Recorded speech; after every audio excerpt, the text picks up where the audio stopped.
So why are electric charges positive और negative? Let me explain. जब हम charges के बारे में बात करते हैं, इलेक्ट्रिक चार्जेस के बारे में, वी मीन टू थिंग्स, इधर a positive charge with some magnitude और a negative charge with some magnitude.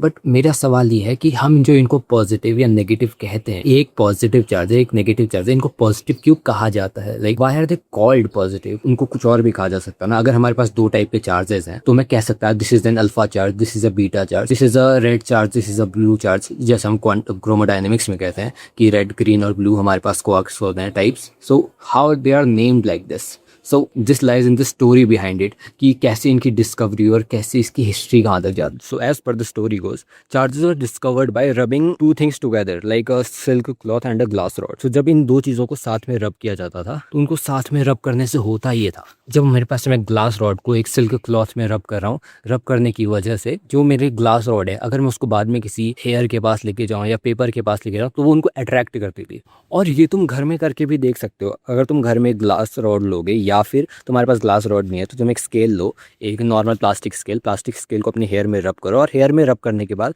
किसी स्मॉल पीसेस ऑफ पेपर को उसके पास रखो और वहाँ देखो कि वो उनको अट्रैक्ट करती है। But here is the thing, जब तुम दोनों चीज़ों को साथ में रखते हो, the cloth and the rod, चाहे वो कोई भी और, या तुम प्लास्टिक रॉड अपने हेयर को, तब वो ये फेनोमेना शो नहीं करते हैं। तुम उन दोनों को साथ में रखोगे, साथ में रखने से कुछ नहीं होगा, ना वो चीज़ों को अट्रैक्ट करेंगे ना वो रिपेल करेंगे। This was also a behaviour which was known for a long time कि जब चीज़ों को साथ में रब किया जाता था तो कुछ तो होता था, तुम्हारा जो मटीरियल है वो दोनों मटीरियल एक प्रॉपर्टी एक्वायर कर लेते थे। And this is the thing which tells us about the positive and negative part of the story. Well, इस प्रॉपर्टी को चार्ज कहा गया और हमने देखा कि कोई चीज़ अट्रैक्ट हो रही है, दूसरी चीज़ रिपेल कर रही है, तो समथिंग इज हैपनिंग हियर को जो रब करने की वजह से हुआ है, कोई प्रॉपर्टी तो आई हुई है।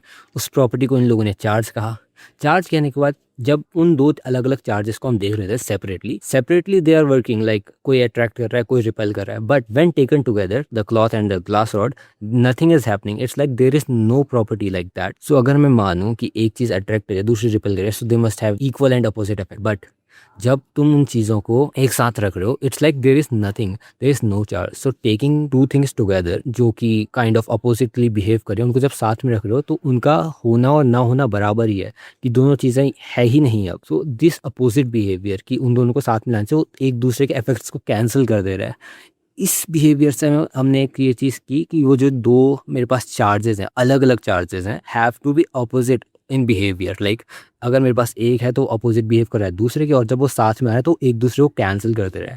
This is like we are putting together two opposite thing, equal and opposite. इसीलिए हमने जब चार्जेस को नेम किया, चार्जेस को नेम करते रहे, हमने इस बात का ध्यान दिया कि एक charge have to be just opposite of the other. किसी मैं एक को अप कह रहा हूँ, किसी को डाउन, और दूसरे को डाउन कह रहा हूँ तो पहले को अप कहना पड़ेगा मेरे को। सो लाइक लेफ्ट का अपोजिट राइट, जो भी चीज़ अपोजिट है, चाहे वो तुम्हारी फीलिंग्स तुम्हारी एक्स के लिए हो, तुम्हारी फीलिंग्स और तुम्हारी एक्स की feelings and all, this is the thing. अगर तुम अपोजिट चीज़ लेबल दे रहे हो उनको, तो तुम्हें उनको पॉजिटिव या नेगेटिव कहने की नीड नहीं। Positive mainly came from the fact that कि ग्लास रॉड मिरर जो है वो अट्रैक्ट कर रही थी चीज़ों को, और अट्रैक्शन को एक तरीके से पॉजिटिव माना जाता था उस टाइम पे को। Like I don't know why, but attraction was suppose to be positive, जिसकी वजह से the charge which was acquired by the glass rod was called the positive charge, whereas अब जो चार्ज क्लॉथ ने लिया उसको नेगेटिव आ गया। But think about it, अगर वो दोनों चार्जेस एक दूसरे के इफेक्ट्स को कैंसिल नहीं करते तो, या फिर हमारे पास कोई तीसरा इफेक्ट होता है other than attraction and repulsion.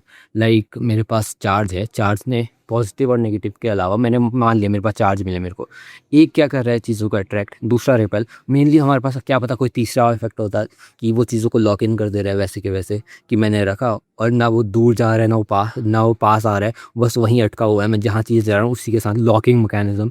तब चीज़ें बहुत अलग हो सकती है। तब हमारे पास तीन टाइप के अलग अलग चार्जेस होते हैं, तीन इफेक्ट्स के बेसिस में। अट्रैक्शन प्रॉपर्टी को समझाता, एक रिपल्शन प्रॉपर्टी को समझाता, और एक लॉकिंग मैकेनिज्म को समझाता। जैसे हमारे पास क्वांटम क्रोमोडायनेमिक्स में तीन क्वार्क्स होते हैं, अलग अलग टाइप के तीन कलर्स होते हैं, red green and blue, and तीनों को साथ आना पड़ता है न्यूट्रल होने के लिए।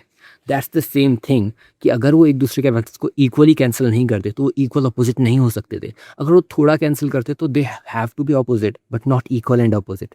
So things could have been very different. For now, as far as we know, there are only two electric charges, positive and negative. Positive in general protons की बात की जाती है, वैकेंसीज की। नेगेटिव के लिए इलेक्ट्रॉन, हमारे पास और भी पार्टिकल है बट मेनली हम बात करते हैं इलेक्ट्रॉन्स की। But have you ever wandered कि इस दुनिया के सारे इलेक्ट्रॉन्स लाइक यूनिवर्स के सारे इलेक्ट्रॉन्स आइडेंटिकल कैसे हैं, लाइक कंप्लीटली आइडेंटिकल। एक इलेक्ट्रॉन जो मेरी बॉडी में है और एक इलेक्ट्रॉन जो किसी ब्लैक होल के अराउंड कहीं घूम रहा है या किसी स्टार में है, they are completely identical. Opposite sides of the universe कैसे भी बने, why are they completely identical? There is no difference कि मैं डिस्टिंग्विश कर ही नहीं सकता कि वो मेरी बॉडी का इलेक्ट्रॉन है कोई और।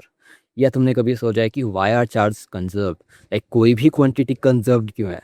या फिर have you ever wondered how exactly anything works? Wanna know? I'll explain. Bye.